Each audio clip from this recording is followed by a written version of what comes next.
Falling out of love with my husband after years together, I found solace in another man's kindness while I played into his hot wife fantasy. You're looking for the perfect relationship, he says, but I feel broken. Can a husband really change after betrayal, or is it time to walk away for my daughter's sake? My husband, 34 years old, and I, 33 years old, have been together since high school, dating for 10 years and married for 7 years. We have a child together. In total, we have been in this relationship for half of my life.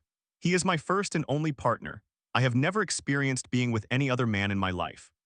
He is a quiet, reserved type of person, a man of few words, but he primarily expresses his love through acts of service. He is a good father, contributes equally to household tasks, and is a responsible provider. We travel frequently. Although we own our home, we moved to a different country, so I hardly have any friends here. Our relationship and marriage appear excellent on paper, and my parents and friends are supportive of us. My husband and I, however, often get into very difficult and intense arguments, mainly regarding his communication style, his tone of voice, and his condescending attitude toward me. He frequently makes me feel as though I am the one at fault.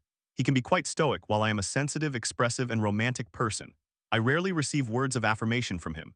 This is my love language, yet I hardly hear any sweet or kind words from him unless I explicitly request them. After I gave birth, I was often not in the mood for sex, which frustrated him significantly and made him frequently moody. However, I always do my best to please him, and we consistently make time for intimacy.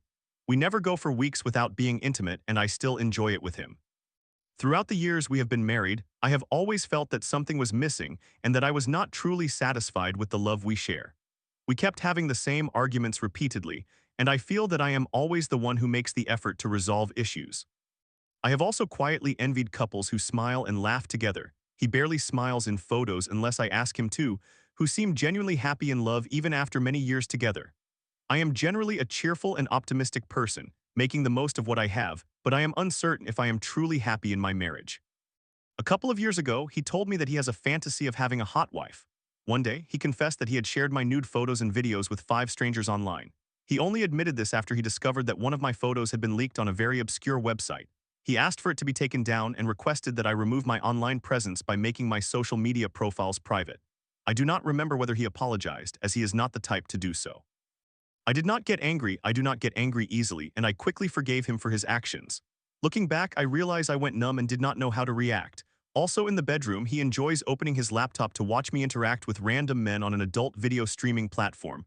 I would sometimes chat with them. I enjoy it, especially when the men seem kind and respectful. However, one time, a man abruptly closed the chat without saying goodbye, and I burst into tears because I thought we had a connection. My husband merely stared at me, and we went about our day as if nothing had happened. He has been hinting for a while that he wants to see me flirt and be intimate with other men, which at the time sounded like a crazy idea. However, one day he asked me to send a suggestive photo to an acquaintance I mentioned I was attracted to, and after his persistent urging, I did. He then ghosted me. I felt so ashamed by it, and it took me a month to recover. He later encouraged me to download a dating app and find potential partners there. Initially, I was extremely reluctant, but I eventually caved out of curiosity. I learned how to engage in sexting and sent him screenshots of our conversations. I then found someone traveling near our city who was eager to meet me. After a month of chatting, we eventually met, had lunch, and enjoyed each other's company immensely. He was very romantic and sweet, and I did not expect to feel attracted to him, but I was immediately drawn to him. My husband video called to watch us be intimate. It went well, but I felt mixed emotions. Although I enjoyed it with him, I felt disgusted when I saw my husband on the screen. What I did not expect was the way this man treated me. He was so kind, gentle, friendly, and warm, made funny jokes, laughed frequently, and we instantly connected. It felt mutual. I enjoyed his company so much, and I felt that the sex was merely a bonus. He possessed traits I seek in a partner that my husband lacks. More importantly, I felt safe with him. This was quite disorienting, as I had only met him once and he was the second man I had ever been intimate with. I became intensely infatuated and desperately wanted to spend more time with him.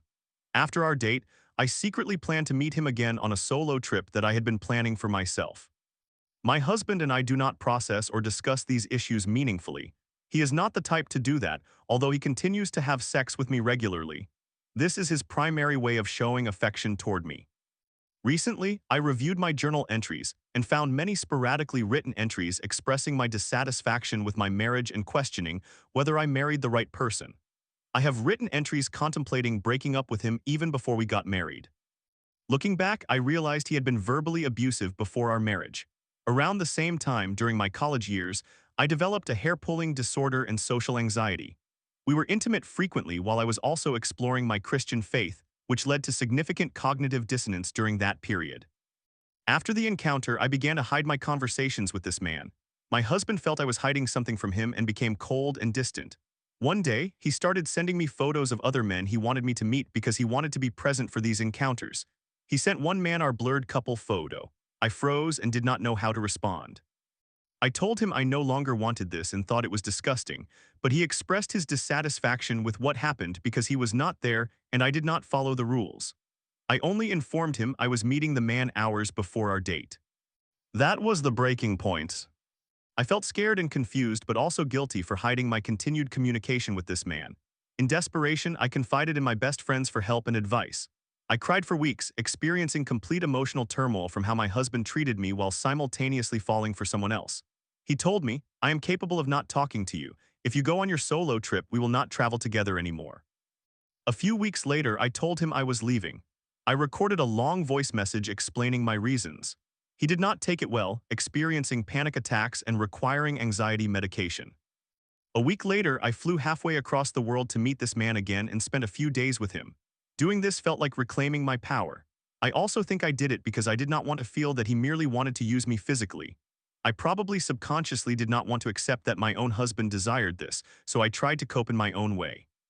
My husband is aware of what I did and was genuinely hurt.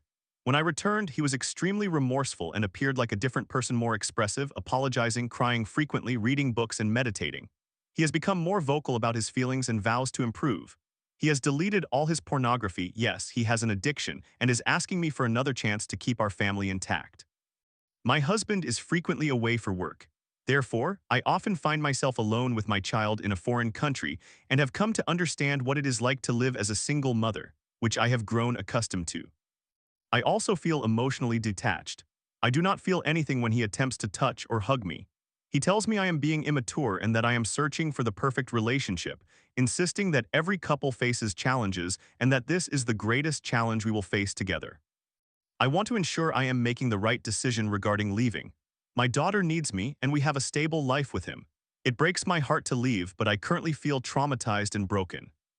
The man I met is also distancing himself from me, resides on a different continent, and is actually emotionally unavailable. So I feel as though I am experiencing two heartbreaks simultaneously. I still cry often, practically every day. I still do not know exactly what to do. I feel as though I have inflicted this pain upon myself. It truly hurts. I also feel terrible for hurting my husband. Summary: I am in a long-term relationship and am losing attraction for my husband after being intimate with someone else. I now want to leave him because I keep searching for the kind of deep, romantic, connected, communicative, passionate love that I find lacking in my own husband. This casual, intimate encounter with another man in just a few hours allowed me to experience the love my husband has yet to provide. I have informed him of my desire to leave, but now he is taking significant steps to change and become a better person. I feel guilty if I do not give him another chance, especially since I consider him a good person who is broken and also carries childhood trauma. He is willing to do the inner work necessary to change. However, it is challenging for me to truly love him now after everything that has transpired between us. Story 2. Navigating my relationship with my older sister, 32F, feels like walking a tightrope. "You're just stressed," she laughed when I tried to share my struggles. As I prepare for her 3-week visit, I'm torn. Can I set boundaries without igniting her reactivity? I, a 27-year-old female, feel like I am reaching a breaking point with my older sister, who is 32 years old. We reside in different parts of the world and see each other at most once a year. Since my early teenage years, I have found our relationship to be challenging, and she has suggested that she feels similarly. She has a straightforward type of personality. She excelled in extracurricular activities, held a leadership position in high school, performed well in university, moved abroad at 21, found an excellent job, is a marathon runner, travels for work, and is very extroverted with many friends. In contrast, I lean more towards a free-range lifestyle. I attended a very diverse art-focused high school, backpacked for 5 years, spent some time in meditation spaces, volunteered, and I identify as a hippie at heart. We are simply different, like water and oil. My sister has always bullied me. As a child, she would physically harm me in various ways, such as holding me down and covering my nose and mouth until I was convulsing. She would fabricate stories so that our father would punish me physically, as we experienced physical discipline as children. During my teenage years, she was verbally unkind to me. She would criticize my clothing choices and my friends and would laugh at me when I cried. She retells stories but exaggerates or invents details to make them more captivating, even at the cost of someone else's embarrassment. As an adult, I find that she continues to hurt me in these ways. I am unsure if this is simply her nature or if there is some older-younger sibling dynamic that we are unable to break out of. Mental health issues are prevalent in our family, primarily anxiety, but our mother also has bipolar disorder and is low-functioning. We did not have a secure upbringing. My sister has a very reactive personality, often going from calm to furious without much warning. I used to be similar, but I have worked through much of my anger over 4 years of therapy. Now I tend to hold my tongue around her, although I find myself easily triggered by her. In moments of vulnerability or crisis, she is quick to criticize my actions, offers unsolicited advice, even when I explicitly state that I need emotional support rather than advice, or smiles at me when I am sharing something difficult. Her current default response seems to be a manifestation of positivity, with a "it's not a big deal" attitude, which is especially challenging when real-life difficulties arise. 2 years ago, I had a phone conversation with her about these issues as I was contemplating going no contact. I brought up the bullying and expressed my discomfort with it. That conversation was difficult for both of us. She was defensive but did listen to what I was saying. She acknowledged that she knows she can be mean to people and mentioned that she had been reflecting on it recently. I was pleased to hear that she was aware and contemplating the topic. I made an effort to emphasize that we are both adults and that I hope we can see each other as equals, or at least as individuals living different lives, and that we could learn from one another. It felt like the right time to create more space to express our needs as sisters and work on our adult-sibling relationship. She revealed that she had never had a conversation like this with anyone before, which was challenging for her, but things shifted afterward. She decided to begin therapy, but discontinued it after the second session. Fast forward to today. I have a child under 1 year old with my partner and we are residing in a new country. My sister is planning to visit us for 3 weeks. I did not extend an invitation for her to come. She and her partner booked their trip on their own. While I am generally okay with their visit and had been looking forward to it, especially since I could really use the company due to the absence of a support system here, my partner is away for 2 weeks at a time for work as a first responder. I am becoming anxious about the extra work this will entail for me alongside solo parenting and having her in the house for that extended period. They visited me and our parents last year after my baby was born to help out. During that time, they stayed with us and did not contribute to any food, groceries, petrol, planning outings, helping with the baby, or any chores around the house, including their own dishes. I handled all of their laundry and my partner did 95% of the cooking. She criticized how I cared for my baby, how I experienced postpartum after a complicated birth, and continually offered advice based on how her friends do things. I feel the need to discuss expectations for their visit, but I am anxious about how she will respond. Yesterday, while I was sharing how stressful the move to this new country has been, due to challenges finding a rental, getting a car, financial constraints, my partner starting a new job, and being in an unfamiliar continent without anyone I know, she and her partner, who have dual incomes, live in London, and own their home, seemed oblivious to my struggles. They travel frequently for both work and leisure. Additionally, there are some political issues occurring in the country where I currently reside, which have been causing me significant sleeplessness, so I discussed that as well. I was nearly in tears during our conversation, and she laughed at me, saying, "Geez, sounds like you're stressed. Maybe we should talk another time." I replied that I was indeed stressed and had not spoken to anyone about what I was going through.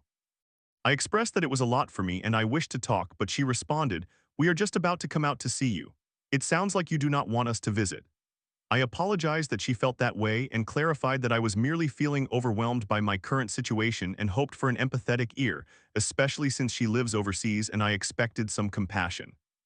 She then proceeded to explain her desire for my mother, my sister, and my aunt, none of whom I am close to visit simultaneously. This would mean 5 additional people in our house in addition to my partner and daughter, including my mother, who is largely dependent and requires significant assistance. I articulated that I did not think this arrangement would be wise, and that fitting 5 extra people in our home was simply not feasible. Her response was that this might be my mother's only opportunity to see her, as they likely would not see each other for another 2 years. The conversation concluded after she told me for the 3rd or 4th time not to stress, to which I requested that she refrain from telling me that. She laughed at my request again, stating it was time to end the call because I was evidently overwhelmed and she felt like she might say something inappropriate. I feel ignored and belittled. She is unable to accept my boundaries and cannot see me as an equal or at least as an adult living my own life. She has conflicts with other family members as well, but no one speaks up because they wish to maintain peace. This situation makes me extremely sad. I find myself uncertain about what action to take or what to say. We are scheduled to have a follow-up call next week, but I am apprehensive about how she will react. I am also nervous about sharing my honest feelings with her, as she takes things personally. If she were a friend, I would end the friendship, so I question why I continue to have her in my life as a sister. In summary, my older sister is reactive and condescending. She is visiting me from overseas for 3 weeks, and I am uncertain how to establish boundaries that will be respected and not provoke her. How do I foster an adult relationship with her? How can I navigate open and honest discussions when both of us feel attacked?